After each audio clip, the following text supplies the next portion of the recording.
Muy bien, hola a todos, bienvenidos al canal. Yo soy Santiago Acosta, médico de la Universidad del Rosario, y hoy vamos a descomponer la nueva guía de la Asociación Americana de Cardiología sobre falla cardíaca. Puntualmente hablaremos de estos puntos que ustedes ven aquí y también tendrán estampillas de tiempo en la descripción para que puedan saltarse la parte que más les interese. De entrada les digo, poquitas cosas han cambiado. Si ustedes, por ejemplo, vieron la guía pasada de la guía europea que salió hace unos pocos meses, esta guía básicamente dice lo mismo, logra actualizar lo último que esa guía no alcanzó a actualizar por un poquitico, por un cachito que se les quedó, pero aparte de eso es realmente lo mismo. Entonces, pero bueno, al final de cuentas lo que vamos a hacer es también darles como una revisión rápida de falla cardíaca, los puntos importantes, corregir errores frecuentes. Así que sin más, pues comencemos. Muy bien, entonces para comenzar la primera pregunta que les invito a pensar es la siguiente. Imagínense que ustedes están en consulta y les llega un paciente de 70 años con un ecocardiograma. Y ese ecocardiograma les muestra una fracción de eyección del 30%, que es bajita. La fracción de eyección, recordemos que es la proporción de sangre que sale del corazón después de la sístole, después de que se contrae, y debería ser superior al 50%. En este caso está bien bajita, el corazón al parecer no está funcionando bien. Entonces, mi pregunta es, ¿este paciente tiene falla cardíaca? La respuesta es no. Y uno entiende muy fácilmente por qué la respuesta es no cuando lee la definición de la insuficiencia cardíaca, que es esta de aquí, ¿listo? Entonces, ahí se las puse completa, ustedes la pueden leer, pero las dos palabras que yo quiero recalcar de aquí, y esa ustedes la van a ver en cualquier guía de falla cardíaca, es que la falla cardíaca es un síndrome clínico. ¿Qué quiere decir eso? Que la falla cardíaca, por definición, tiene que tener signos y síntomas. No quiere decir que siempre el paciente tiene que tener signos y síntomas, pero quiere decir que tiene que tenerlos en algún punto de la enfermedad. Si el paciente está completamente asintomático, sin ningún problema, y no ha tenido síntomas antes, ese paciente no tiene falla cardíaca, sin importar qué tan alterado esté el corazón con sus paraclínicos y con sus ecardiogramas y etcétera. ¿Listo?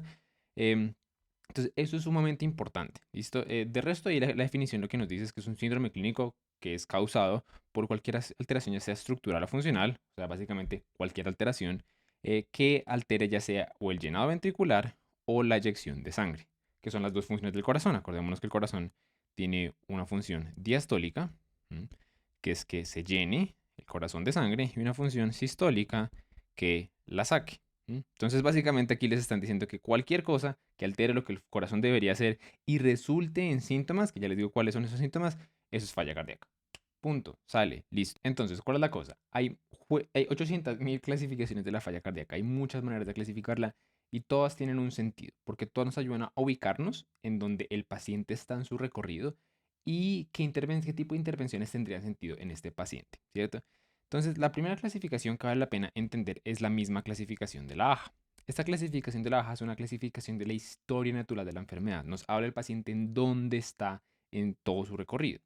Y hay 4 estadios, A, B, C y D. Antes, en las guías del 2017, ustedes pueden ver aquí que esta gráfica salía de estas guías, que los pacientes en A y B se agrupaban en un mismo grupo de estar en riesgo de tener falla cardíaca. Mientras que el C y D se ponían como en el otro grupo los pacientes que ya tenían como tal la falla cardíaca. Desde aquí, la definición que nosotros vimos ahorita aplica como tal a ellos, a C y D, porque ellos ya tienen síntomas. A y B, por definición, no los tienen. Bien. Entonces, eso cambió un poquito. No cambió en esta guía, esto en realidad está desde antes, pero se populariza cada vez más con cada nueva guía. Entonces, lo que se hace ahora, lo que se dice ahora, es que ya A y B no es que estén en riesgo, sino que A está en riesgo. Aquí se mantiene el nombre, pero B ya lo voy a llamar pre-falla cardíaca. A ese grupo sí lo voy a llamar pre-falla cardíaca. Y ya como tal, C y D, C es sintomática, D es avanzada. Entonces, ¿a qué tipo de paciente yo lo puedo llamar en cada estadio? Entonces, comencemos con el A. ¿Quién está en riesgo de tener falla cardíaca? Bueno, ellos mismos nos dan aquí la tablita, mostrándonos todas las causas. Entonces, ¿quién está en riesgo? Básicamente cualquiera que tenga un síndrome, una condición que si yo dejo pasar el tiempo, le va a terminar dañando el corazón. Y ahí está una tabla gigante, no la voy a leer toda, ¿listo? Pero quiero enfatizar unas 3 causas importantes. La primera, que es la más frecuente de todas, es la enfermedad coronaria. Es la causa más frecuente de falla cardíaca en el mundo. Entonces, si ustedes tienen esto, automáticamente ya están en riesgo de tener falla cardíaca. Segunda cosa que quiero resaltar, sobre todo porque es extremadamente frecuente, es la hipertensión. Aquí casi que se va un tercio de la población mundial tiene hipertensión, por lo tanto también está en riesgo. Y finalmente otra que a veces la gente no la asocia tanto son enfermedades endocrinas. Las enfermedades endocrinas tienen una relación sumamente clara con el desarrollo de falla cardíaca. puntualmente la diabetes, tiene un desarrollo muy importante, pero no es la única.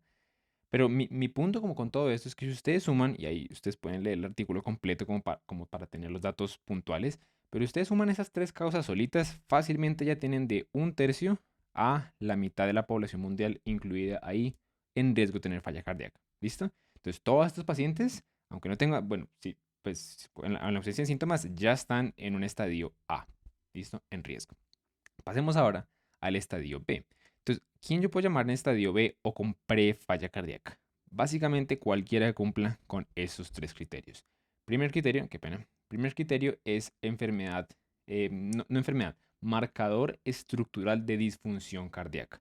Entonces, aquí ellos más que todo se refieren a marcadores anatómicos, por ejemplo, hipertrofia ventricular, ensanchamiento de cavidades, anormalidades de movimientos de la pared, enfermedad valvular, pero también está lo que vimos al principio del video, la primera pregunta que yo les hice, que es marcadores de disfunción, como tal la funcionalidad del corazón, que esto se mide principalmente con la fracción de eyección. Entonces, una fracción de eyección bajita, que esto el nombre técnico es una disfunción sistólica, ahí también está metido dentro de aquí. El siguiente como gran criterio son evidencia de aumento en las presiones de llenado. Esto, el nombre como el alias de esto es disfunción diastólica.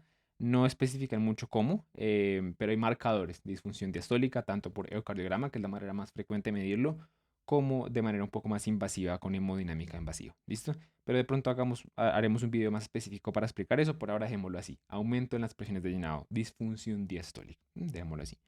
Y el último, que es el que cada vez más se le da un auge, no es nada nuevo realmente, pero cada vez más se le da un auge, es aquel paciente que encima de tener factores de riesgo, como los que vemos ahorita, tiene aumento en los biomarcadores, aumento en los marcadores que yo mido en la sangre, puntualmente el BNP y la troponina cardíaca. De hecho, si ustedes leen la guía, y aquí les puse la recomendación, voy a hacerle un poquito de zoom a ver qué tanto nos deja verla. Eso, está que en pacientes que en riesgo de tener falla cardíaca, estadio A, se puede considerar hacer un tamizaje con NT-proBNP o BNP, porque de salirme elevado, pues ya automáticamente el paciente sube un escalón y hay alguna evidencia, ellos ponen incluso un par de artículos que muestran que si en estos pacientes uno está un poquito más de cerca, como un poquito más encima, un poquito más cansón, pero ahí como intentando optimizar todas las cosas, puede mejorar algunos desenlaces. Esto no es nada así de día a noche, pero es una cosa que existe y por eso ya pues tiene un grado de recomendación 2A con una evidencia ahí como más o menos. ¿Listo? Otra cosa que tienen que tener en cuenta, que no la vamos a entrar, pero siempre tengan en cuenta que este tipo de paraclínicos, BNP, troponinas, tiene una gran diversidad de causas que las pueden elevar, que son estas de aquí. Entonces, pues obviamente si el paciente tiene falla, no sé, por ejemplo, insuficiencia renal, yo le tomo un BNP y sale alto, no quiere decir que el paciente ahora está en prefalla cardíaca. Simplemente porque pues tiene una enfermedad que de por sí puede elevar este marcador. ¿Listo? Pero entonces ese es el paciente con prefalla cardíaca. El paciente con falla cardíaca ya manifiesta como la falla cardíaca estadio C. Ellos lo subclasifican como en 4 grupos. Esta clasificación casi que nadie la usa, pero de nuevo es como una historia natural de la enfermedad. Entonces ese paciente va a estar como en 4 diferentes momentos. La primera vez que le diagnostico, que puede tener unos síntomas. Al principio tuvo que tener síntomas, pero pues con diferente grado de severidad. Después los síntomas se resuelven, que es lo que hablábamos, de que no necesariamente siempre tienen que tener síntomas, pero los tuvieron que tener en algún punto. Y luego está la falla cardíaca es persistente, donde los síntomas no están mejorando, y luego incluso el último estadio donde comienzan a empeorar. Eventualmente, el paciente que va por aquí, va a pasar al siguiente estadio, el último estadio de la falla cardíaca, que es el estadio D. ¿Mm? En el estadio D, que es el seudónimo es la falla cardíaca avanzada, es un paciente que ya está mucho más comprometido por su patología. Hay diferentes criterios. Ellos en la guía, por ejemplo, incluyen esta tabla no es sacada de la guía europea, aunque diga aquí ESC, sino es sacada de la misma definición de la misma guía americana. Entonces hay 4 criterios grandes, como así como para pasarlos rápido. El primero es que tengan síntomas severos y persistentes de la falla cardíaca. Aquí usualmente nos referimos a que realmente limiten la funcionalidad del paciente y sea de algo diario, no algo simplemente que va una vez por semana, una vez por mes, no tiene que ser diario y que tenga un impacto. Lo segundo, que tenga una disfunción cardíaca severa definida por más de uno de ellos. Ahí pues están todos los criterios, pero lo que quiero recalcarles es que la FEBI menor de 30%, que pena la FEBI no, la fracción de eyección menor del 30%, es uno de los posibles, no es obligatorio. Muchas personas creen que uno para tener falla cardíaca avanzada siempre tiene que tener una fracción de eyección menos del 30%, no es simplemente uno de los criterios. El tercer punto son hospitalizaciones en el último año. ¿Mm? Y el cuarto punto es una capacidad de ejercicio severamente disminuida. Y ahí ellos ponen algunos puntos de corte, ya sea que ustedes lo hagan con un test de caminata 6 minutos o con un VO2 pico, ¿cierto? Y ahí les ponen los puntos de corte. Pero bueno, esa es como la definición. Fíjense que tiene varios criterios, ¿listo? Y en este punto ya hablamos de una falla cardíaca avanzada. Entonces, pasemos a la siguiente clasificación. Entonces, es la clasificación de la AJA. Es lo primero que probablemente ustedes deberían decir cuando están describiendo un paciente con insuficiencia cardíaca, porque nos orienta a dónde está ese paciente. Lo siguiente que probablemente deberían decir es la clasificación de la NIJA. La clasificación de la NIJA nos habla de la sintomatología del paciente, especialmente con lo que concierne a la disnea. La manera más sencilla de describir esto es que el paciente con clase 1 tiene síntomas, tiene disnea cuando el ejercicio es severo, es decir, todo el mundo, básicamente está en NIJA 1. El clase 2 es cuando los esfuerzos son moderados. El clase 3 es cuando los esfuerzos son leves. Y clase 4 cuando es en reposo. ¿Listo? Severo, moderado, leve y reposo. Y ya, esa es como una manera más sencilla de acordarse. Después tenemos la clasificación por la FEBI. Entonces, de nuevo, esta clasificación también ayuda mucho, sobre todo en términos terapéuticos, porque hay algunas intervenciones que están, bueno, la mayoría de las intervenciones están indicadas cuando mi FEBI está bien bajita. Ahí es cuando tenemos la mayor cantidad de evidencia con la mayoría de medicamentos. Y bueno, entonces, sí, eso es como la utilidad. Hay 4 grandes grupos que ellos ponen aquí. Este paciente con una FEBI menos de 40%, yo lo llamo una FEBI reducida. De ahí viene la R.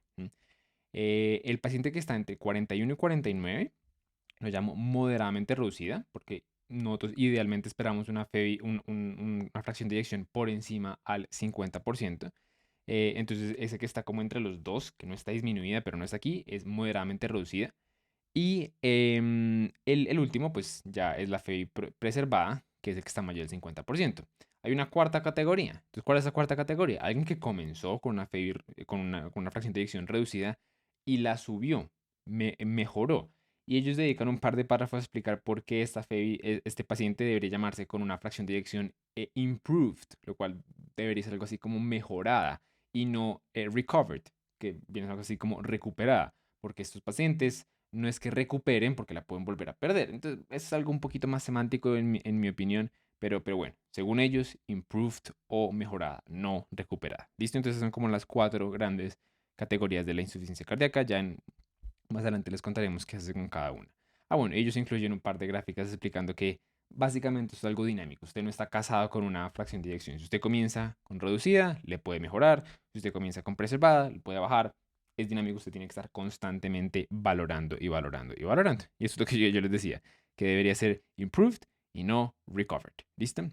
Ok, ¿cómo prevenir la insuficiencia cardíaca? ¿Cómo hacer si yo estoy en riesgo o ya estoy en un estadio pre-insuficiencia cardíaca? ¿Cómo hacer para prevenir y que no me dé la falla cardíaca?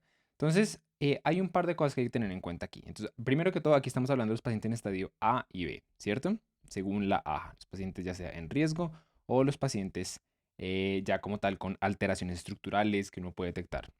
Entonces, lo primero es lo de siempre. Si esta persona aquí enfrente mío es un humano, me tiene sentido utilizar estas intervenciones que hacen que mejoren la salud de todos los humanos. ¿Cuáles son esas? Actividad física regular, mantener un peso normal, evitar hacer hábitos lesivos, como son fumar, beber de manera excesiva, etc. Entonces, eso pues está ahí clarísimo, ¿cierto? Pero hay unas intervenciones también un poquito más específicas que las guía no las pone aquí. Entonces, cómo se resume toda esta gráfica de aquí? Sencillo. El paciente en estadio A, que está en riesgo, lo que yo voy a intentar hacer es controlarle sus factores de riesgo, intentar manejarlos de la mejor manera para prevenir que dañen el corazón. Y el paciente con estadio B, voy a hacer una serie de intervenciones que ya como tal ayudan a que el corazón siga deteriorándose.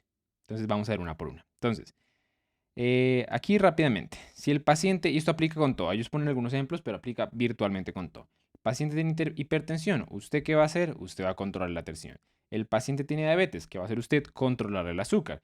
Si hay medicamentos que le pueden ayudar específicamente a que no solo controle el azúcar, sino que también proteja el corazón, pues los va a usar. Y en este caso, en la diabetes con En la diabetes hay uno de los antihiperglicemiantes que ayuda especialmente al corazón, que son los inhibidores del SGLT2. Bien.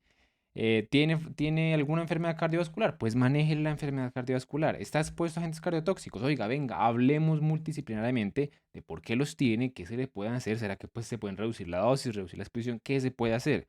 ¿Tiene algún antecedente genético de cardiomiopatía? Venga, hagamos un tamizaje genético, veamos a ver qué se le puede hacer. Es exactamente lo mismo con toda la lista de los factores de riesgo. Usted va a ver cómo lo puede controlar de una manera adecuada y temprana.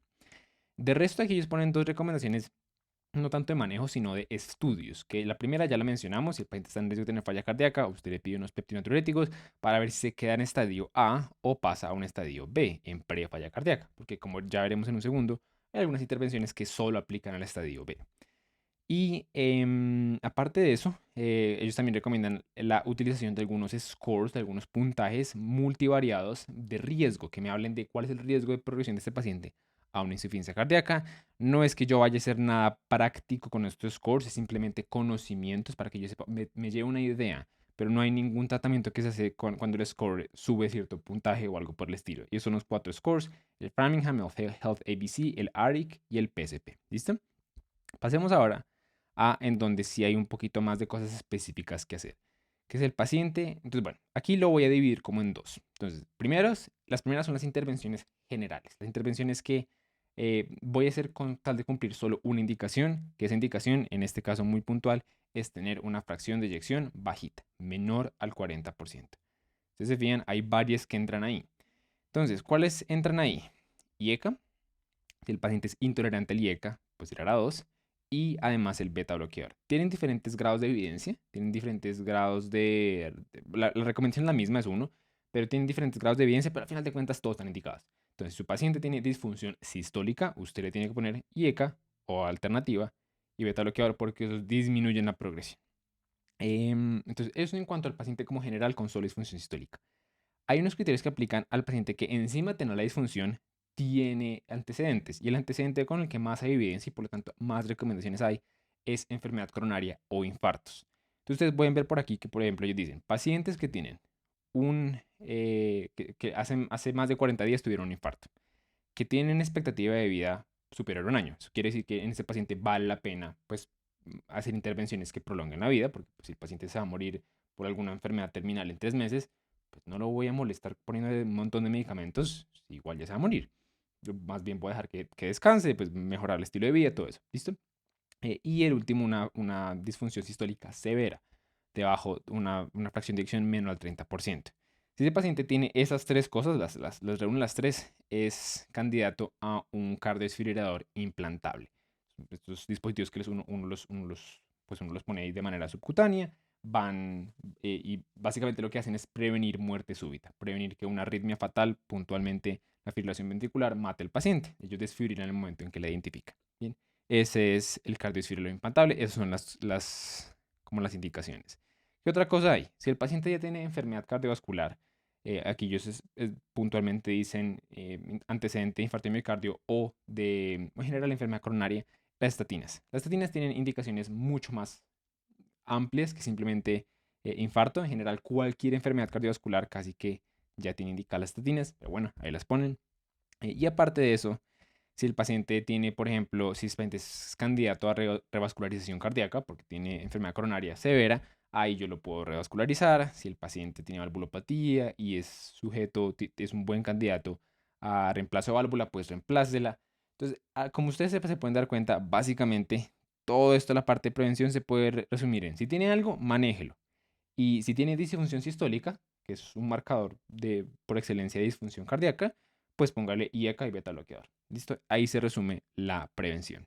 Muy bien, pasemos ahora a lo que es la presentación clínica. De entrada les digo, la guía no habla en absoluto de cómo se presenta la falla cardíaca, lo mira muy por encima, pero ya que algunos estudiantes de medicina van a ver este video y pues me parece importante me parece que es algo importante saber, sobre todo si uno es un estudiante, y más que recordar una lista, entender por qué se da esa lista. Entonces, lo que voy a hacer a continuación, si ustedes ya saben esto, pues lo pueden saltar con un clic de un botón y ya. Pero entonces, la manera de entender esto sencillamente es de la siguiente. Entonces, acordémonos que el corazón tiene una función muy sencilla, ¿no?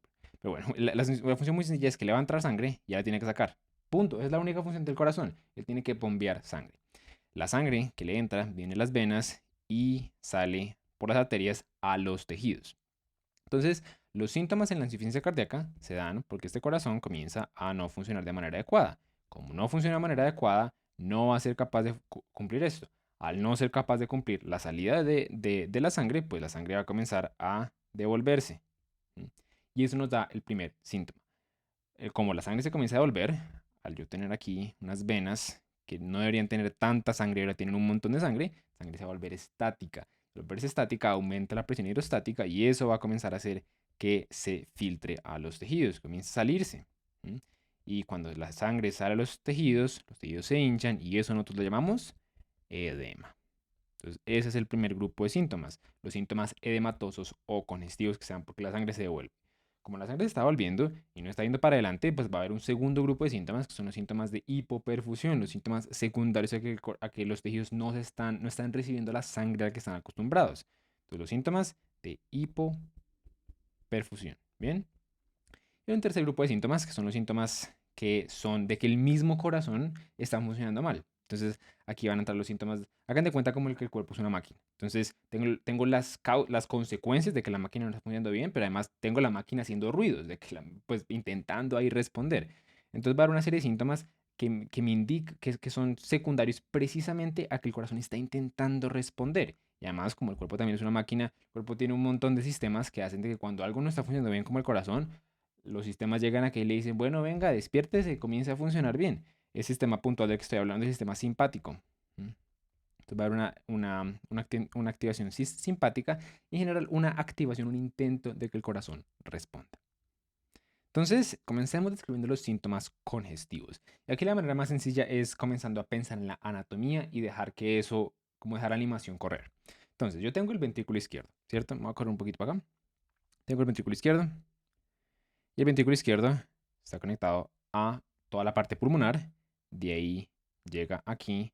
Estamos yendo para atrás, ¿no? Entonces, de aquí toda la parte pulmonar llega al ventrículo derecho y el ventrículo derecho se va por la cava. Entonces, cuando la sangre se comienza a acumular desde el izquierdo para atrás, el primer sitio que se encuentra es el pulmón. Y de ahí que ustedes van a ver que los síntomas por excelencia de la insuficiencia cardíaca son pulmonares. Ahí está la disnea, ¿cierto? Esa falta de aire en los pacientes. Ortopnea, que es esa precisamente como estamos hablando de líquidos y los líquidos son los que producen los síntomas, al uno recostarse los líquidos se derraman. Se derraman, es mucho más probable que se devuelvan. Entonces por eso la disnea de estos pacientes se empeora cuando ellos se acuestan. Incluso no solo cuando se acuestan, sino también cuando se van hacia adelante, que eso lo llamamos bendopnea. El paciente intenta reclinarse como para alcanzar algo en el piso o algo así, y les da disnea, se llama bendopnea. Ortopnea y bendopnea ambos son síntomas. La disnea paroxística nocturna, que es de los síntomas más específicos, eso es cuando los pacientes están acostados, durmiendo y de la nada se despiertan con falta de aire, es de los síntomas más específicos, más sugestivos. También puede pasar en enfermedades como asma, pero bueno. Dolor torácico, crepitante, los crepitantes ya sería un hallazgo al examen físico.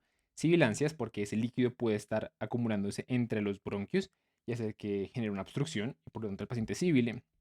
Y tos, que esa tos puede tener esputo, especialmente cuando los alvéolos se llenan de esa sangre y ese esputo puede ser un poquito rojizo, pero no necesariamente tiene que estar, no necesariamente tiene que verse así, ¿listo? Entonces, esos son los síntomas de afectación del pulmón. Si uno ya se devuelve, uno ya llega a el corazón derecho y de ahí está todo el sistema venoso. Por ejemplo, la primera vena que uno encuentra por ahí cerquita es la yugular, entonces uno vería ingurgitación yugular. Uno ya no se va hacia arriba, sino que se va hacia abajo. Entonces, las primeras cosas que se encuentra es el hígado. Entonces, ahí está la hepatomegalia, que clásicamente le escriben como una hepatomegalia lisa, no dolorosa, pero más como congestiva. Entonces, eso es difícil de examinar, pero hepatomegalia. Reflujo hepatoyugular, que precisamente yo oprimo el hígado. Como esto es líquido, pues el líquido sube y yo lo veo ahí en la yugular. Asitis, cuando ya el líquido se acumula demasiado y se comienza a filtrar al peritoneo, dolor en el hipocondrio derecho, náuseas. Si uno sigue un poquitico más, no solo va a estar el hígado, sino que van a estar los intestinos, y los intestinos también se pueden edematizar, y en realidad eso es bastante frecuente y puede generar anorexia, que el paciente no le da más hambre, comienza a comer muy poquito. Si uno sigue para abajo, está toda la parte geniturinaria y hay unos síntomas más frecuentes que en realidad los urólogos siempre son muy orgullosos en decir que uno de los síntomas principales de la insuficiencia cardíaca es la impotencia y que ellos diagnostican quién sabe cuántos pacientes a través de eso. Y ya al puro final están los pies, las piernas, las extremidades inferiores, y ahí es donde uno encuentra lo más sencillo de ver, que es el edema bilateral, cuando las piernas están hinchadas. Pero uno tiene que tener en cuenta que por anatomía es el último sitio al que llega el líquido. El líquido tuvo que pasar por todo lo anterior, tuvo que hinchar un poquitico todo lo anterior para poder llegar hasta allá. Esa es la última consecuencia y es usualmente la primera que se nota. Entonces es una cosa a tener en cuenta. ¿Listo? Pero todos son síntomas congestivos. No lo intenten memorizar, pónganle lógica y créanme que así se vuelve mucho más sencillo. Pero bueno, pasemos ahora a los síntomas que son relacionados a la hipoperfusión. Entonces, aquí la mayoría de los síntomas van a recibir de los órganos que son más dependientes de la irrigación. Son fundamentalmente el cerebro y el riñón. Entonces, con el cerebro lo que pasa fundamentalmente es que estos pacientes se marean, les da síncope mucho más fácil, pueden estar confusos. Esos son como los síntomas del sistema nervioso central. A nivel de musculatura, la hipoperfusión a nivel crónica puede llevar a caquexia, lo que se llama la caquexia cardíaca, que es un marcador de falla cardíaca avanzada, también debilidad en general, fatiga. Y en cuanto al riñón, oliguria. Estos pacientes de ahí que vienen los famosos síndromes cardiorrenales. Hay unos síndromes cardiorrenales en donde el corazón tumba el riñón y es de manera crónica. Ahí estaría puntualmente esto metido. Y ya más en general, como el sistema cutáneo, puede haber palidez, frialdad y en cuanto al mismo corazón, palpitaciones. Y ya finalmente tenemos los síntomas simpáticos y cardíacos, los síntomas de la incompetencia en sí misma y los sistemas que están intentando decir al corazón, venga, comience. Entonces, los más importantes probablemente ahí serían la taquicardia, es el que ustedes tienen que llevarse realmente, pero está cosas como diaforesis. Acordemos que todos estos síntomas son síntomas simpáticos del sistema simpático. Entonces, taquicardia, diaforesis. em, ya los demás síntomas son síntomas que son de del mismo corazón intentando adaptarse, el genera algunos efectos. Entonces, por ejemplo, al intentar adaptarse, frecuentemente se ensancha. Y al ensancharse, pues el pulso de máximo, el punto de máximo impulso va a comenzar a desplazarse cada vez más y cada vez más. Y así la mayoría de los síntomas salen. Pero en general, así es como la manera más sencilla de pensar en la presentación clínica de la insuficiencia cardíaca. Congestivos, incompetencia y sistemas de activación y hipoperfusión. ¿Listo? Muy bien, pasamos ahora a cómo diagnosticamos la insuficiencia cardíaca. Y para eso tenemos este algoritmo de por aquí. Entonces, lo primero, el algoritmo comienza con lo básico. Primero, haga una historia clínica y un examen físico. Llénese de razones, intente ver la sospecha de qué tan probable es con solo la clínica este paciente tenga falla cardíaca. Algunos pacientes tendrán todo el cuadro, completico, así, supremamente colorido, con todo lo que dijimos.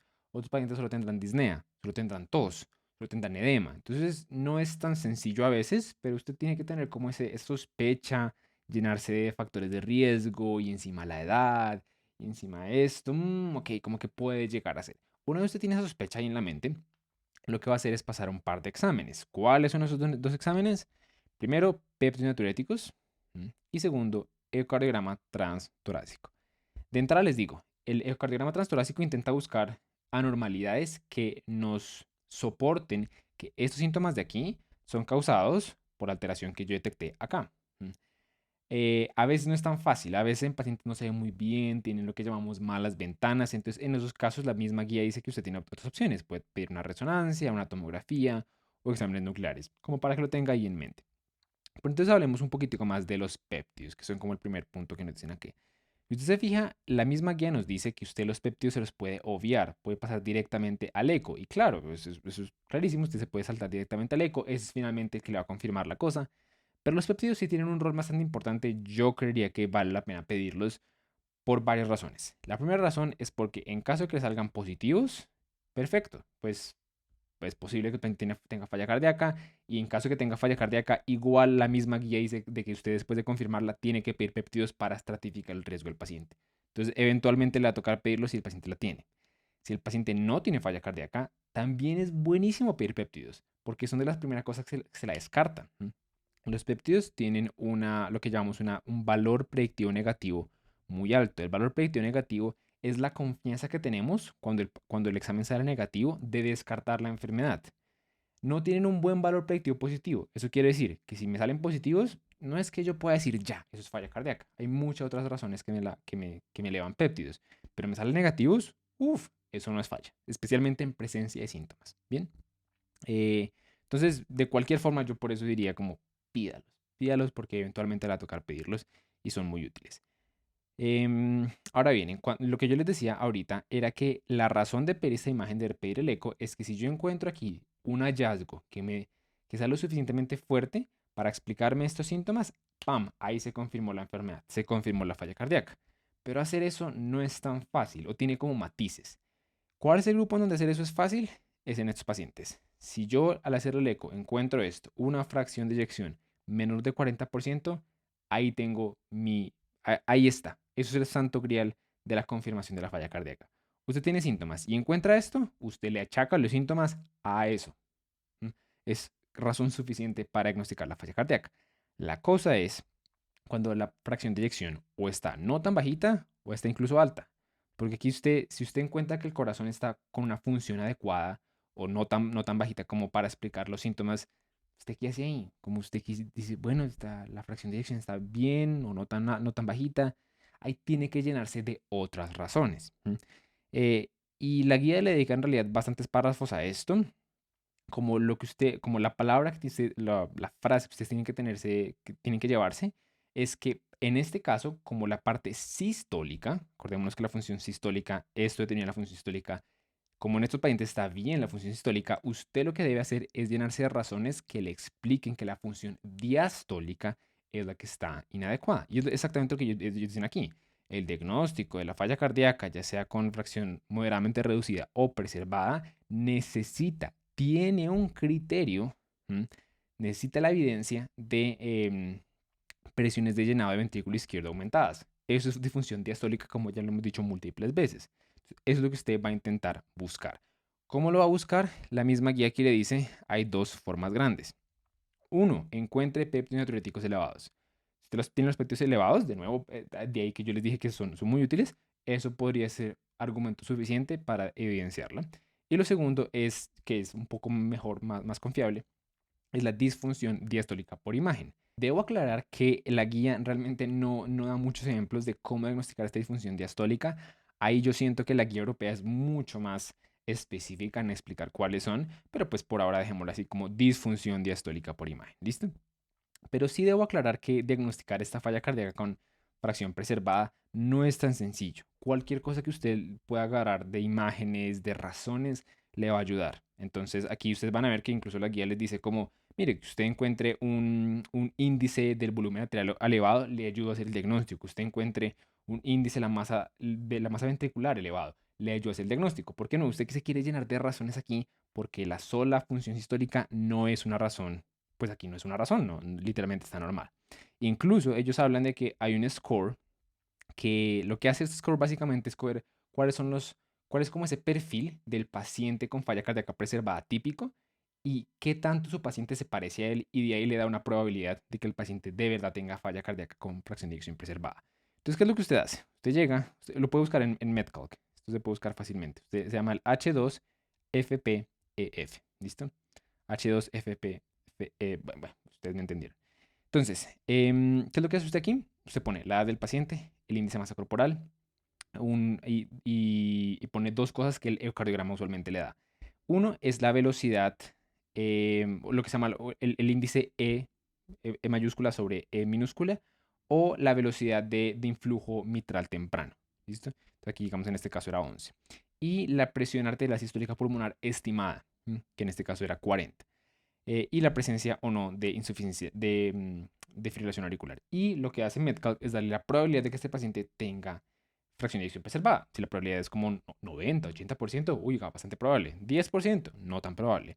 La guía les da otra manera de interpretar esto, que es de cuando el score es menor de 2 o mayor de 6, usted tiene una probabilidad que es ya sea, ¿dónde es que se hizo? Aquí, ya sea baja o alta. Menor de 2, baja; mayor de 6, alta, de tener falla cardíaca con fracción de eyección preservada. Bien, pero como yo les decía, realmente la guía europea sí es mucho más detallada en este sentido, en el diagnóstico. Ellos incluso les dan un algoritmo que no vamos a ver en su totalidad, pero este algoritmo básicamente lo que les dicen es como varios pasos a seguir para confirmar el diagnóstico. Entonces, el primer paso, como ustedes pueden ver aquí, es que la valoración clínica sea sugestiva. Después de eso, usted le hace una cosa que se llama el HFA-PEF score.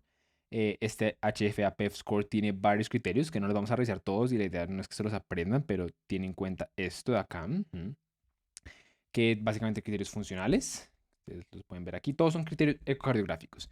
a criterios morfológicos, a criterios de biomarcador, que estos ya son en sangre, y ya. Y de acuerdo a esto, usted va a tener ya sea, bueno, y a cada punto mayor usted le da 2 puntos, a cada punto menor, que son esos de aquí, le da 1 punto. Y eso lo va a poner como en diferentes categorías. Categoría alta, que ahí automáticamente se confirma la insuficiencia cardíaca con fracción de ejecución preservada. Intermedia, en cuyo caso usted va a pasar a pruebas un poco más avanzadas, aquí lo que se llama una prueba de estrés diastólico o una probabilidad baja, en cuyo caso usted excluye la enfermedad. Me parece mucho más sencillo de seguir, mucho más como estandarizado, protocolizado, y hacen lo que la guía americana falla en hacer, que es realmente ponerles ahí cuáles son los criterios que usted tiene que estar pendiente. Bien, no porque ustedes tienen que aprenderse esto, pero porque pues, es importante tenerlo ahí. Bien, bueno. Pasemos ahora a la evaluación. Aquí yo cogí varios screenshots como de la guía que estaban por todos lados y lo intenté poner como juntos en un solo lugar. Entonces, paciente que usted acaba de diagnosticar con falla cardíaca, le va a hacer, se quiere ver más o menos ese paciente cómo está en general, qué otras enfermedades puede tener que no estén diagnosticadas, qué otras cosas pueden ser importantes, cómo está su pronóstico, cómo está funcionando su corazón, todo. Para eso le va a pedir hemograma completo, primera prueba, uroanálisis, electrolitos. Aquí fundamental, sodio y potasio. Sodio porque frecuentemente se bajan los pacientes con falla cardíaca, potasio porque la mayoría de los medicamentos que usamos suben el potasio, entonces es importante tener como un nivel basal. Creatinina, algunas, pues generar ver la función renal, pero también ver porque algunos medicamentos que vamos a usar alteran el riñón. Glucosa, para ver si también tiene diabetes que haya que manejar, perfil lipídico, pruebas de función hepática, em, un perfil ferrocinético, porque a estos pacientes cuando tienen insuficiencia de hierro se maneja distinto a los pacientes con insuficiencia de hierro en la población general, y un perfil tiroideo, porque de nuevo también es una causa de insuficiencia cardíaca. Además de eso, como yo les decía ahorita, todos los pacientes, una vez se les confirma, también tienen que tener un niveles de péptidos natriuréticos porque ayudan a la estratificación del riesgo, el pronóstico del paciente. Además, una radiografía de tórax ayuda. Esto ayuda más que todo para ver signos. La mayoría de los pacientes con falla cardíaca tienen anormalidades inespecíficas, pero como el rol de la radiografía es ver, oiga, ¿será que se me está escapando un cáncer por ahí? ¿Será que el paciente tiene otra cosa por ahí que pueda explicar sus síntomas que no sea la insuficiencia cardíaca?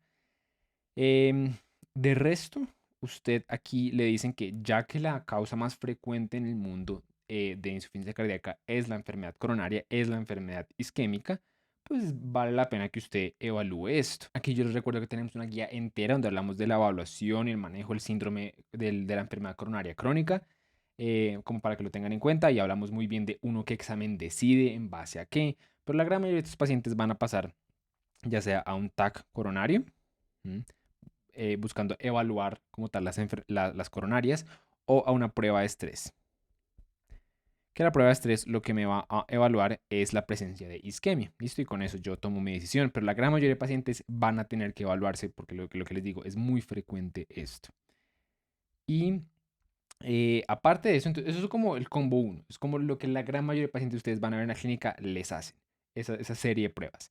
Ahora hay una serie de pruebas son un poco más especializadas, no se hacen en trato a los pacientes, pero tienen algunos roles. Las primeras pruebas es la cardioresonancia magnética. Eso tiene una utilidad especialmente, uno, en el paciente en donde no se ve muy bien el eco, o dos, en el paciente en donde esta resonancia tiene hallazgos específicos que me puedan sugerir alguna enfermedad puntual. Aquí es donde estas enfermedades son un poco más infrecuentes. Entonces, ¿cuáles son? Uno, todas las que son enfermedades infiltrativas. Entonces ahí está la amiloidosis, ahí está la hemocromatosis.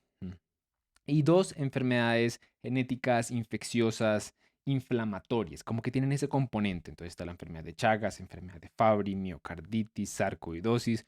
Todas las enfermedades que son un poquito más raras, ahí la cardioresonancia es muy útil. Estas enfermedades suelen ocurrir en pacientes mucho más jóvenes, por eso es que ustedes cada vez como que siempre ven esas dos cosas unidas, cardioresonancia y paciente joven. Pero bueno, esa es como la utilidad. También la guía le da bastante énfasis a que si el paciente tiene un relativo, un pariente de primer grado con una cardiomiopatía ya diagnosticada o que tenga la historia clínica sugestiva a una cardiomiopatía, entonces aquí es donde es muy importante comenzar a hacerles preguntas como alguien en su familia se ha muerto repentinamente mientras estaba haciendo ejercicio, joven, porque ese tipo de preguntas ayudan a identificar estas cosas. En ese tipo de pacientes, pues una consejería genética, haciendo la tamización para las enfermedades más frecuentes, vale la pena. Incluso ellos les dan como una tablita aquí en donde qué preguntas vale la pena hacer, qué hallazgos sugieren que uno puede tener una cardiopatía hereditaria. Yo se las dejo ahí, pero pues por ahora voy a continuar. Y por último, ellos les dicen que en pacientes donde usted sospecha un diagnóstico específico, que este diagnóstico específico básicamente se resume en amiloidosis cardíaca. Amiloidosis cardíaca. A propósito, no vamos a hablar mucho de amiloidosis, aunque la guía sí tiene un apartado, pero quisimos hacer un video separado. Entonces, ese video lo haremos después. Si ustedes sospechan esto, pues la biopsia endomiocárdica tiene sentido porque esa es una de las maneras de confirmar la enfermedad. Muy bien, continuamos ahora con el manejo de los pacientes con falla cardíaca.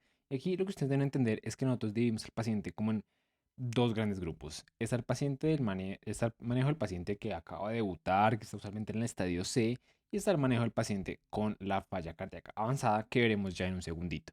A este paciente con estadio C, incluso con el de la falla cardíaca avanzada, también los subdividimos de acuerdo a la fracción de eyección. Por eso yo les decía al principio en la clasificación que esa fracción de eyección es tan importante, porque la gran mayoría de las intervenciones tienen un rol es en la fracción de eyección reducida, en la moderadamente reducida y en la preservada no tanto. ¿Listo? Entonces, como tengan eso en cuenta. Pero lo que vamos a hacer como para comenzar con el manejo es explicar las medidas que hacen en todos los pacientes. C, D, reducida, moderada, todo.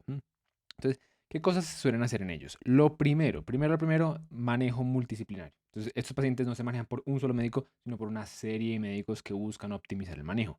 Segunda cosa, lo de siempre, educar al paciente, explicarle qué es su enfermedad, por qué estamos haciendo las cosas, cuál es el objetivo, vacunarlo, aquí especialmente contra las infecciones respiratorias.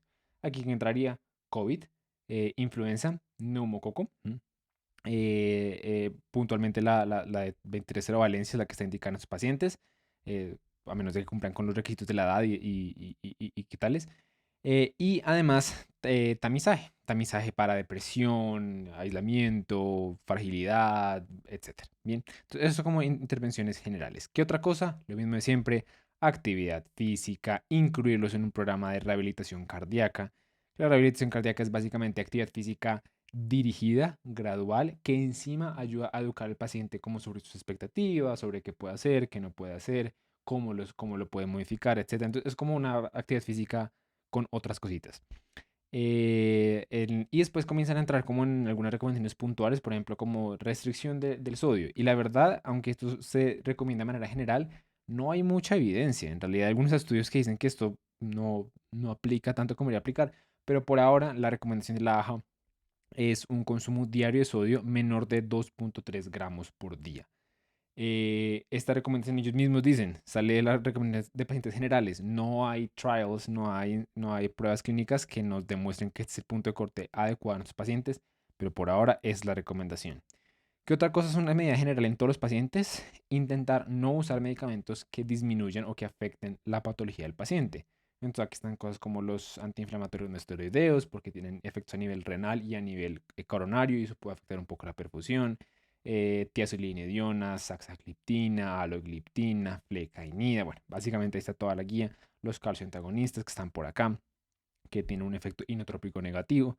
Entonces, intentar evitar usar esos medicamentos para el manejo de las otras enfermedades que ellos puedan tener.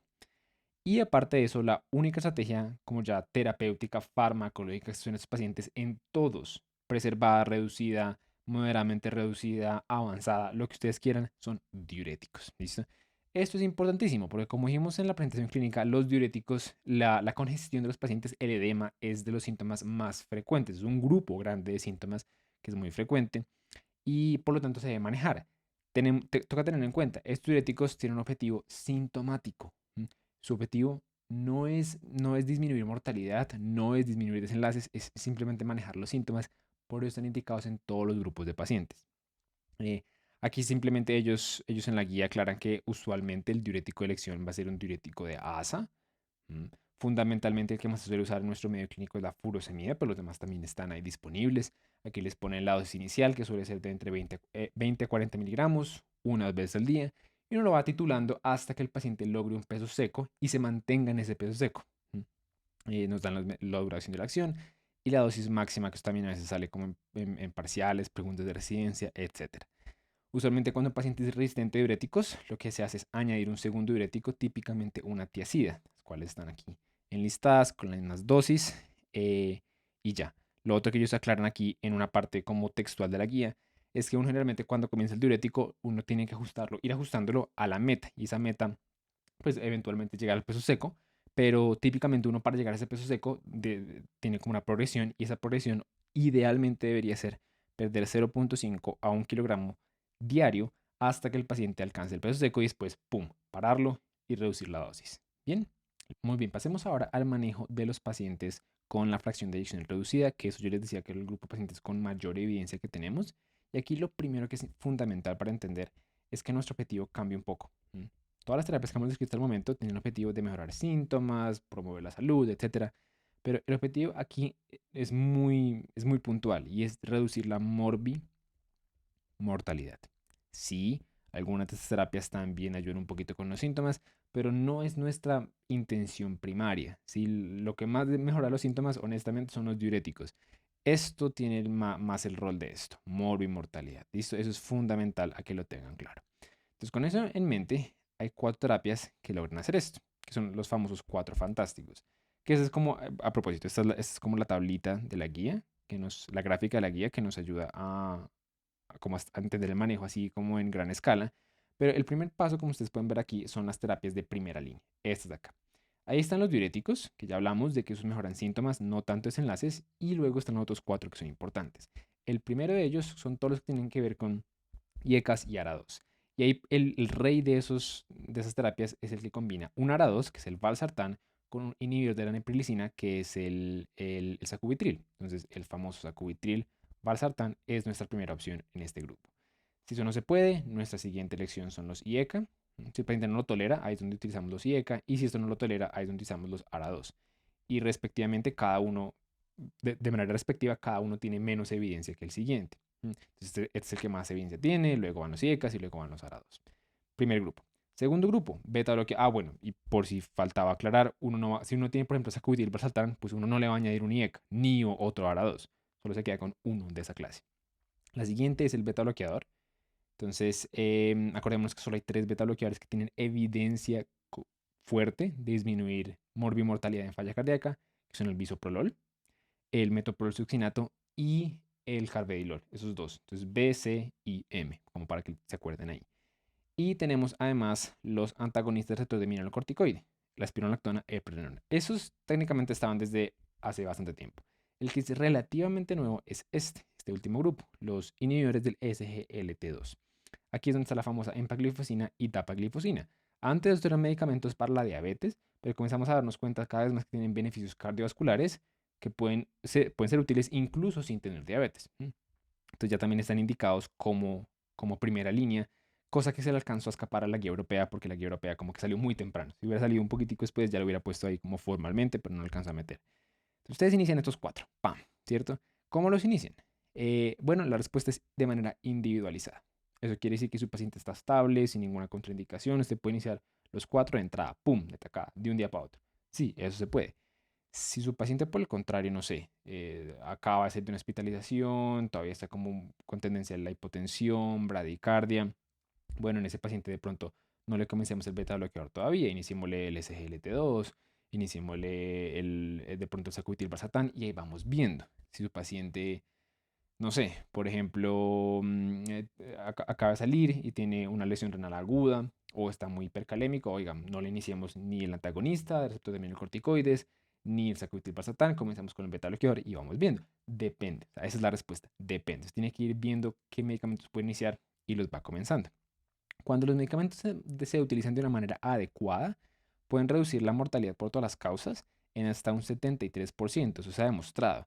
Pero la palabra clave es usarlos adecuadamente, porque uno lo va a ver esto todo el tiempo, es un error extremadamente frecuente y muy problemático, que la gente lo inicia. Entonces llegan, por ejemplo, le comienzan el carvedilol y lo comienzan a 3,125 miligramos día, que esto es la dosis inicial. Y ya, se quedan ahí. No, nada más. Ese paciente uno lo ve un año después, llega con el mismo. Llega a la hospitalización, comienza con esa dosis y se va con esa dosis. Nunca nadie intenta subírselos. Y es un problema porque esa evidencia, esta reducción de la mortalidad en este grado, se evidenció en los estudios, era cuando se lograban dosis objetivo, que son esas de acá. Entonces, ¿cuál es la clave? Que usted lo va a iniciar, pero usted cada 1 o 2 semanas va a ir subiendo la dosis. Va a ir subiendo y va a ir subiendo y subiendo hasta que llegue a esta dosis objetivo. Ahí les dejo la tabla que les muestra cuáles son las dosis objetivas de cada medicamento. Les quiero resaltar un par de cosas. La mayoría tiene dosis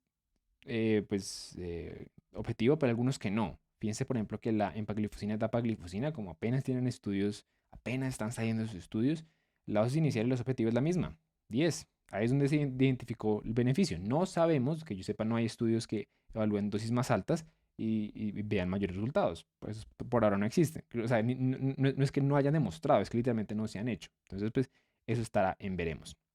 Y otros medicamentos que la dosis objetivo no es tanto una dosis puntual, sino es lograr niveles séricos. Por ejemplo, eso pasa con la digoxina. La digoxina, fíjense que usted inicia con esta dosis, pero luego usted lo que hace es llegar a la dosis que le mantenga en rangos terapéuticos.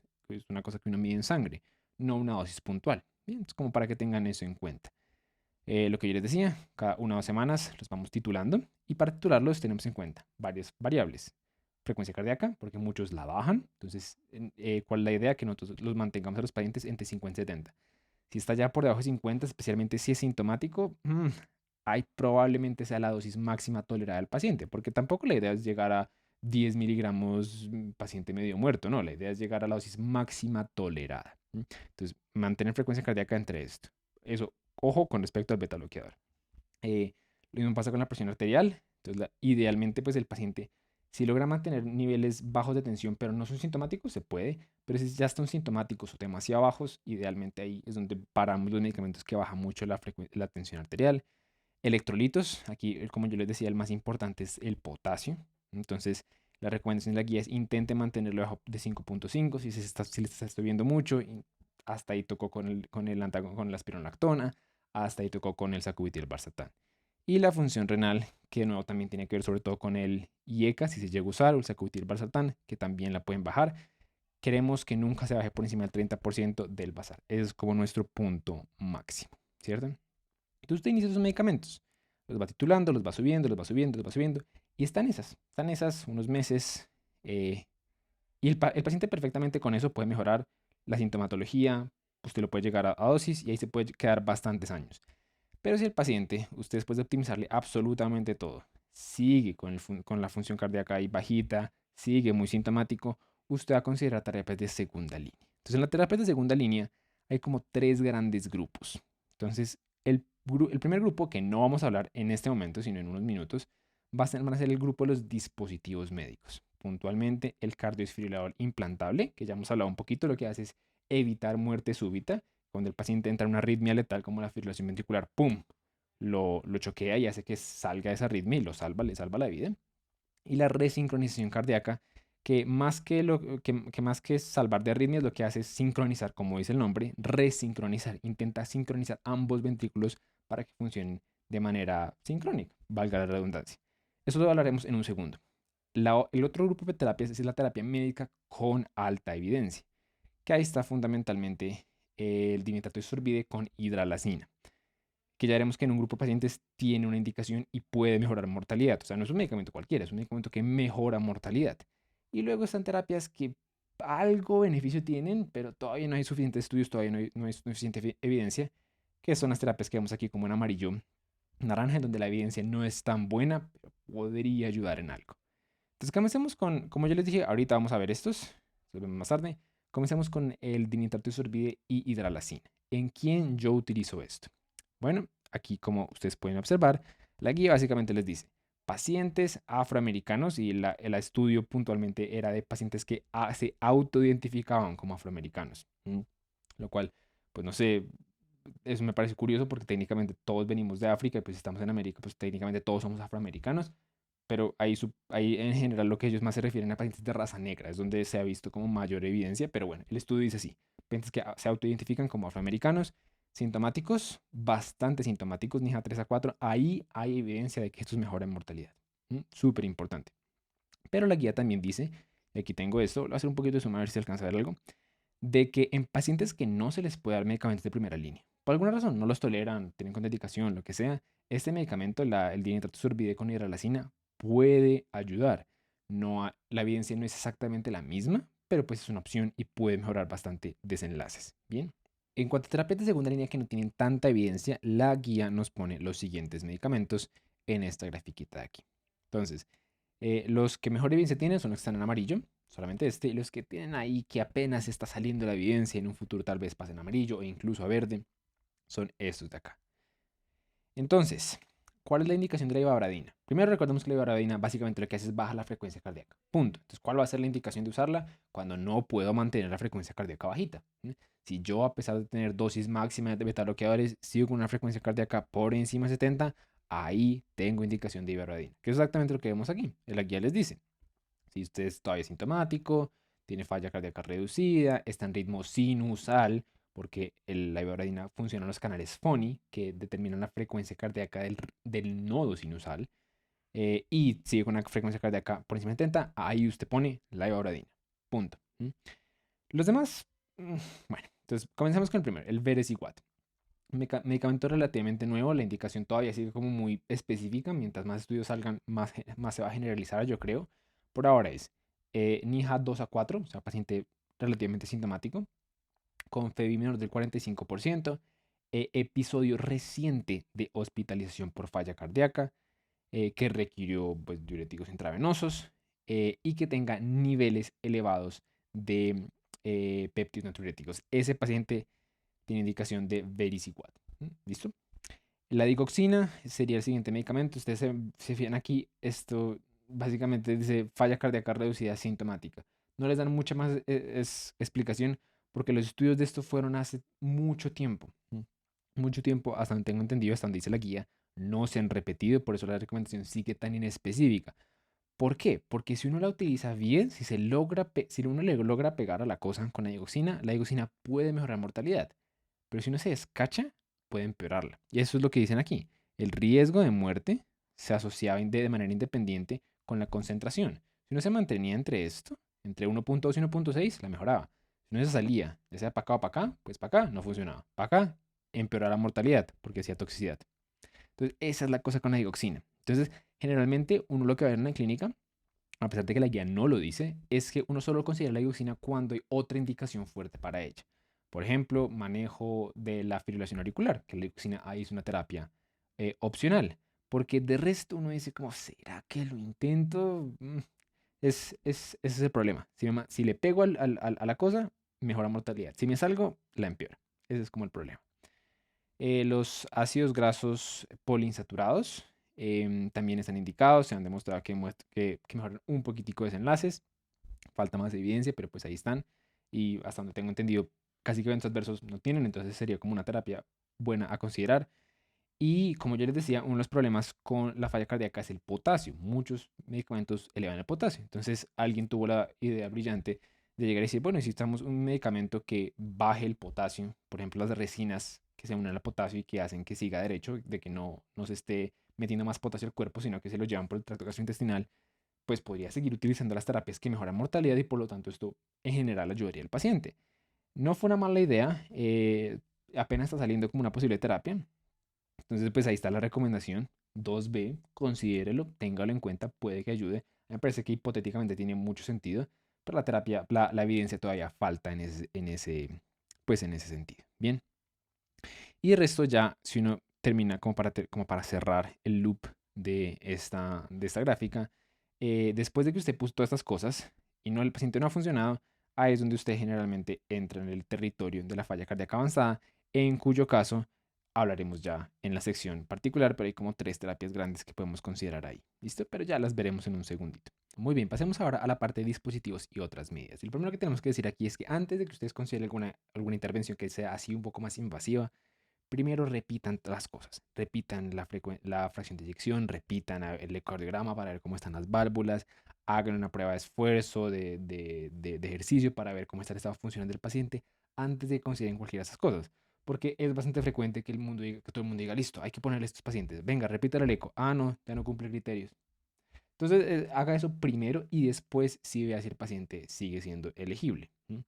Em, Ahora sí, hablemos de las terapias disponibles que tenemos de dispositivos. Y la primera es el cardiodesfibrilador implantable. Acordémonos que, como dice el nombre, Lo que intenta hacer este dispositivo es desfibrilar. Nosotros utilizamos la desfibrilación para sacar a los pacientes de arritmias letales. Entra una arritmia, nosotros pum, mandamos energía, el corazón se reinicia. Pero en este caso no lo vamos a hacer en el hospital, que el hospital cogemos con paletas y lo descargamos, sino le vamos a poner un dispositivo que lo hace solito, que está pendiente todo el tiempo, analizando, mirando ahí detenidamente el corazón, esperando a ver cuándo entra una arritmia y ¡pa! En el momento en el que entra, a los pocos segundos, ¡tum!, manda una descarga y salva la vida del paciente. Entonces, pónganle lógica. ¿Uno cuándo debería poner una de estas cosas? Primero es si el paciente ya le dio, ya tuvo un episodio de una arritmia letal, de una fibrilación ventricular, y siguió vivo, se alcanzó a manejar. Ahí la probabilidad de que tenga una segunda es altísima. Eso siempre pasa en la medicina. Si ya le dio una vez, es probable que le pase otra vez. Entonces, en ese caso, como prevención secundaria, usted le va a poner un cardiodesfibrilador implantable. ¿Cuándo lo va a hacer por prevención primaria? ¿A qué paciente que todavía no le ha dado eso? Es muy probable que le dé y por lo tanto usted se lo va a poner antes de que le dé para salvarlo. Bueno, dos tipos de paciente y la guía les pone aquí las recomendaciones. Yo voy a intentar resumirla como en una cosa para que se la aprendan más fácil. Lo primero, tiene que estar más de 40 días después de un infarto agudo de miocardio. No se puede poner en los primeros 40 días. Entonces, más de 40 días post infarto de miocardio. Segundo, tiene que ser algo realmente severo. Y severo es un término que varía. Severo va a tener en cuenta tanto síntomas como, como un impacto sistólico, dejémoslo así, como un impacto sistólico. Síntomas y sistólico.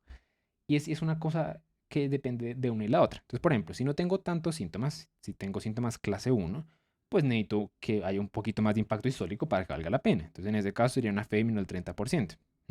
Pero si yo tengo más síntomas, bueno, no tiene que estar tan bajita la fracción de eyección para que yo considere que esto valga la pena. Entonces, en ese caso sería 35%. Entonces, es una suma, ¿sí?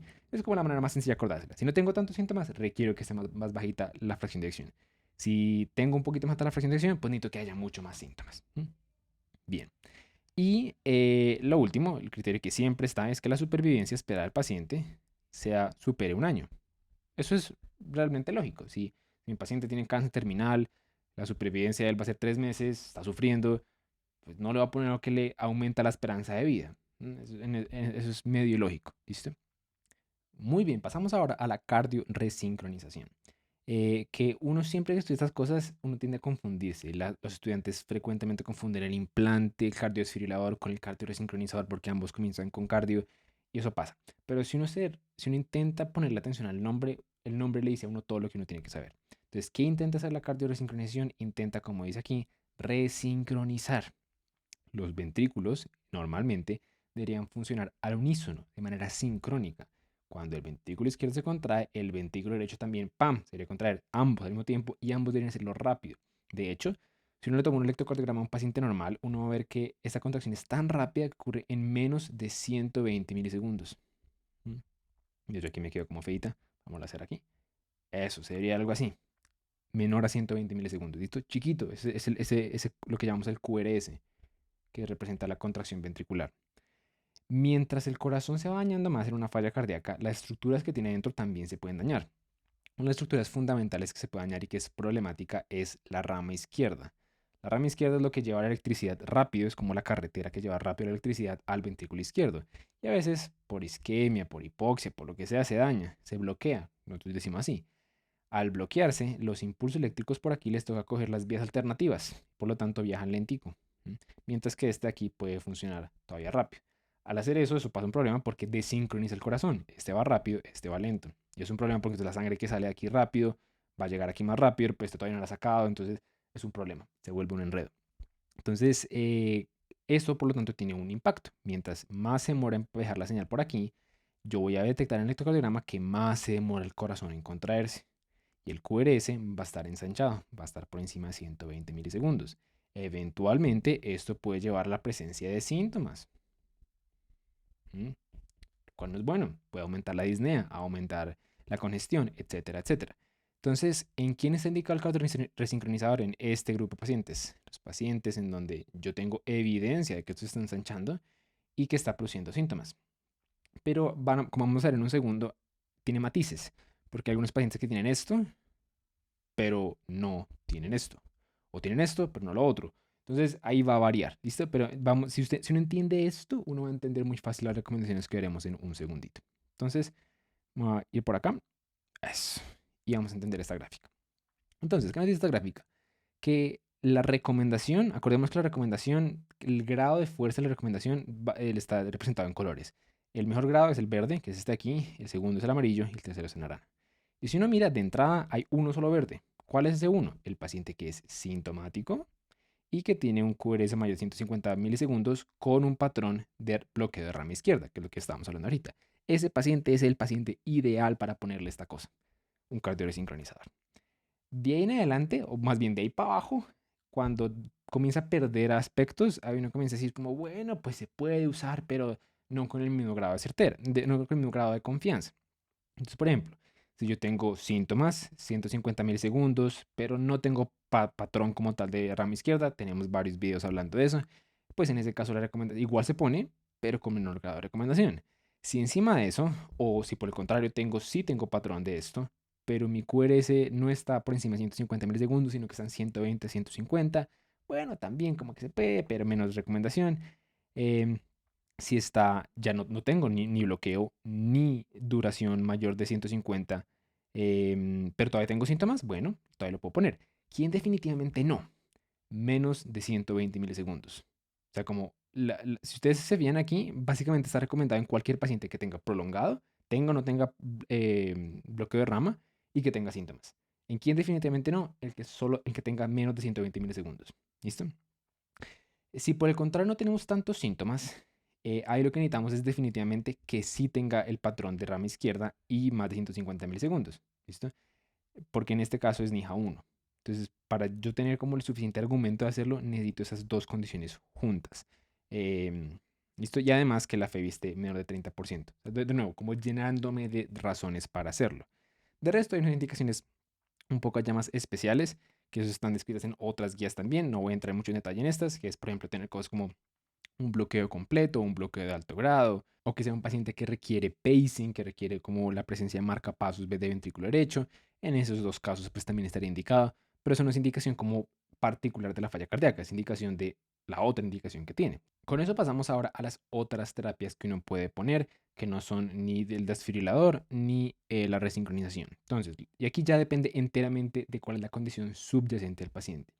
Si, por ejemplo, la condición subyacente del paciente es una enfermedad coronaria y el paciente, a pesar de la terapia, sigue sintomático, ahí yo puedo utilizar la revascularización. Aquí ellos me parece curioso que ellos dicen pacientes selectos. Sin embargo, ustedes leen la guía, no dicen o sea, no dicen ningún criterio de selección.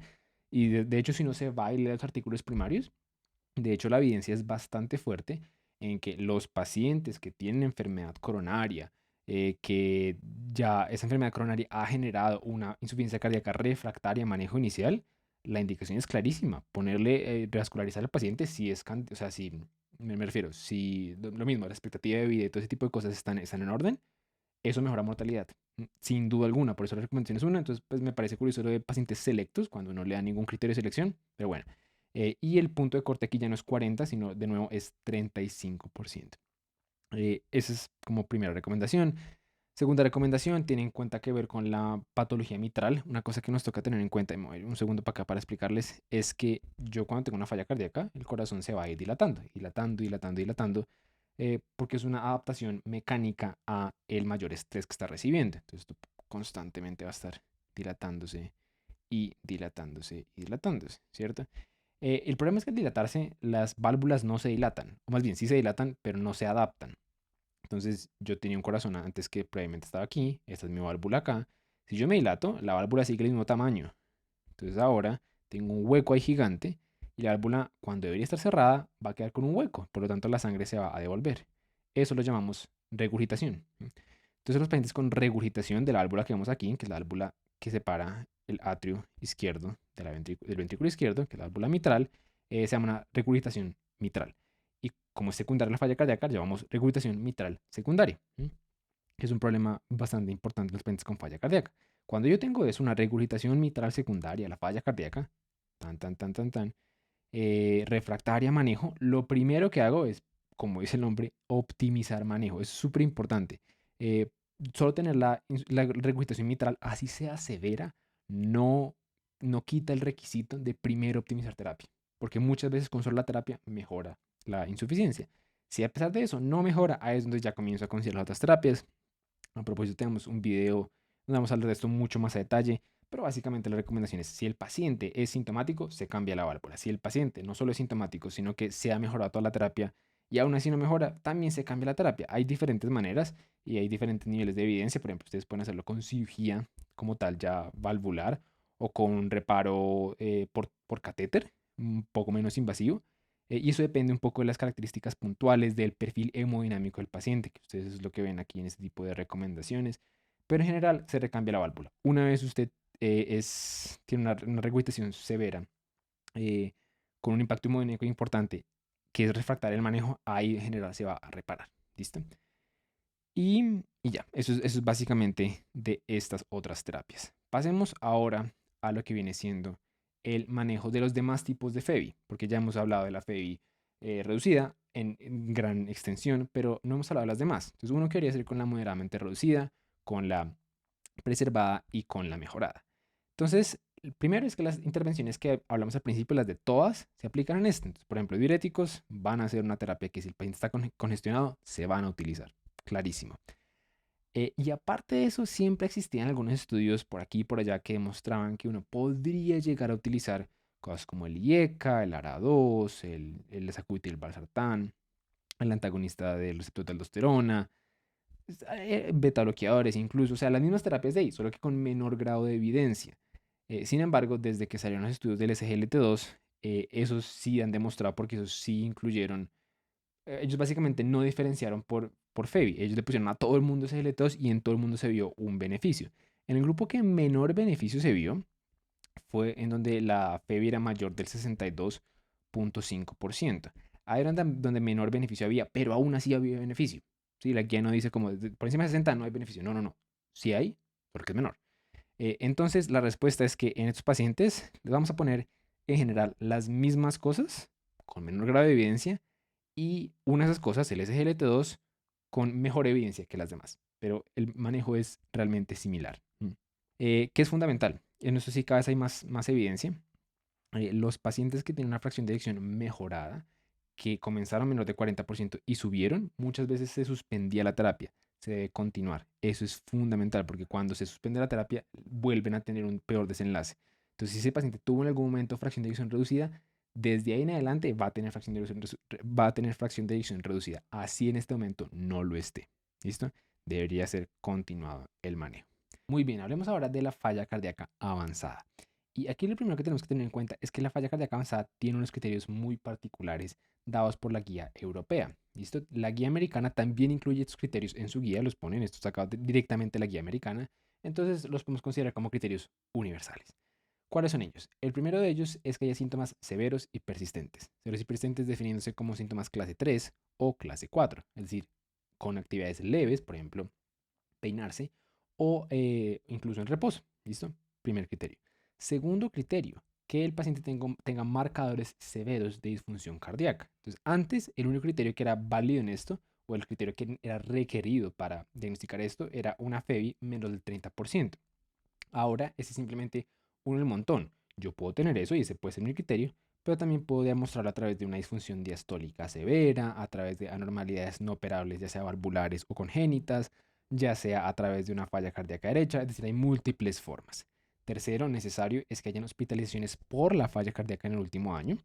Y cuarto es que yo tenga una disfunción, una disfunción para el ejercicio, una capacidad muy limitada para hacer ejercicio, definida ya sea por una distancia menor de 300 metros, en una caminata de 6 minutos, yo lo pongo a caminar por 6 minutos y no hace más de 300 metros, o por un pico de VO2 menor de 12 a 14, dependiendo si está o no con beta bloqueador, pero pues ese es como el punto de corte, ¿listo? Una vez ya tengo esto, que ustedes se fijan, hay dos criterios que tienen que ver con clínica, yo lo puedo diagnosticar con solo la historia clínica, y dos que requieren de pruebas. Después de esto, ahí ya paso a clasificar al paciente. Y para eso utiliza una clasificación que se llama clasificación Intermax, que es esta de aquí. La pueden leer por su cuenta, pero básicamente esta clasificación funciona al revés. 7 es el estadio más leve, 1 es el estadio más, más avanzado. Entonces, Los primeros tres, el 7 5 y sí, 7, 6 y el 5, son básicamente los pacientes con NIHA 3. Son pacientes que tienen limitación con el esfuerzo, con esfuerzos leves y va progresando. Entonces, este no solo tiene síntomas, sino que este está limitado, este no los puede hacer y este es intolerante a ese esfuerzo. Desde el 4 para arriba tengo síntomas en reposo, el 4 solo los tiene síntomas en reposo, el tercero no solo los tiene, sino que necesita de terapia inotrópica para estar estable. El segundo es un declive progresivo, cada vez está peor. Y el uno ya es un shock cardiogénico, es un paciente que literalmente está en shock circulatorio, no logra perfundir sus tejidos adecuadamente y ya es crítico, ya eso es, pues sí, eso es algo mucho más crítico. Em, Ahora bien, ¿qué debe hacer ustedes con estos pacientes? Referirlos, no quedárselos solos, no manejarlos solos. Usted tiene que manejar una clínica especializada al respecto. Ahora bien, ¿qué van a hacer en esa clínica? Bueno, la guía pone todo muy técnicamente. La guía dice cómo está esta opción, esta otra opción, esta otra opción, pero no las organiza. Entonces lo que yo voy a intentar hacer ahora es organizarlas como en un semi-algoritmo para que sea más fácil de pensar al respecto. Entonces la primera pregunta que siempre me hago, como en este orden mental de las terapias, es ver si hay contraindicaciones. ¿Mm? ¿Por qué? Porque como veremos a continuación, las opciones que vamos a considerar más adelante son muy invasivas. ¿Mm? Son básicamente el trasplante, cambiarle el corazón al paciente, abrirlo, ponerle otro corazón o realizar un soporte mecánico. Soporte mecánico. Te van a poner una máquina que ya les voy a mostrar en un segundo cómo funciona, que sustituye la función del corazón. Ambas son cirugías muy, muy invasivas. Entonces, si el paciente no es candidato a ellas, pues de entrada simplemente voy a considerar otro tipo de terapias, como lo son, por ejemplo, la terapia paliativa. ¿Mm? Terapia con el objetivo de manejar síntomas, no como tal mejorar mortalidad. Entonces, ¿cuáles son las contraindicaciones? Bueno, aquí la guía no las pone. Hay unas que son absolutas y unas que son relativas. Estas técnicamente son de la terapia mecánica. Hay otras para el trasplante, pero son casi las mismas. Tienen un overlap muy grande. El primer gran grupo de estas contraindicaciones son disfunción de otro órgano que no sea el corazón y que sea irreversible. ¿Por qué? ¿De qué me sirve que yo de trasplante el corazón, por ejemplo, y luego el pulmón le falle y lo mate? De muy poco. Entonces, ahí es donde entra la disfunción irreversible hepática, renal, neurológica, etcétera. Por herencia terapéutica. Entonces, si el paciente era un desastre con los medicamentos, probablemente sea un peor desastre después de un trasplante. Entonces, ahí ni de loco. Y una limitaciones psicosociales severas, falta de red de apoyo, demencia avanzada, pues ese tipo de cosas contraindican ese tipo de terapias de entrada. Luego hay unas relativas que tienen que ver más con cosas como la edad, comorbilidades, cosas que entonces es un rango un poco más gris, depende de cada caso en particular. Entonces, si usted encuentra que su paciente de verdad tiene contraindicaciones, ¿qué es lo que usted le puede ofrecer? Terapia paliativa, manejarle mejor los síntomas. ¿Con qué? Bueno, aquí encima de todos los medicamentos que ya hemos dicho, aquí entran los inotrópicos. ¿Mm? Entonces, esos son medicamentos que se administran de manera intravenosa. Toca tener una cánula con el paciente, que lo que van a hacer es aumentar la inotropía del corazón, la fuerza del corazón. Eso mejora un poquitico los síntomas. ¿Mm? Entonces, de nuevo, pues es incómodo en cuanto a que es intravenoso y toda la cosa, pero es la última terapia que tenemos disponible para los pacientes. Entonces, en ese caso, con una recomendación de 2B, ahí esa sería la terapia indicada. ¿Qué hacer si el paciente no tiene contraindicación? ¿Qué hacer si el paciente de verdad puede someterse a estas terapias? ¿Cuál de las dos prefiero yo? ¿El trasplante o el soporte mecánico circulatorio? Bueno, sin duda alguna es el trasplante. Incluso la misma guía, qué pena, la misma guía no la ponen por aquí. Ellos dicen, la sobrevida media del paciente que trasplanta es más de 12 años. Por el contrario, el paciente que se pone en un soporte mecánico, como el método más frecuente de soporte mecánico es el famoso LVAD, eh, tiene un riesgo de muerte que supera el riesgo de vida después de los 3 a 4 años en la terapia. Entonces, sin duda alguna, el trasplante es mejor. La guía no habla mucho al respecto de criterios, pero si ustedes quieren saber criterios y contraindicaciones, yo les recomiendo este artículo del 2016, que son unas recomendaciones de la guía internacional. Le explican todo súper bien. Eh, pero bueno, entonces digamos que su paciente no es candidato a trasplante. O sí lo es, pero el trasplante está demorado, porque pues no hay corazones, entonces ni modo. Entonces toca esperar 5 o 6 años a un trasplante.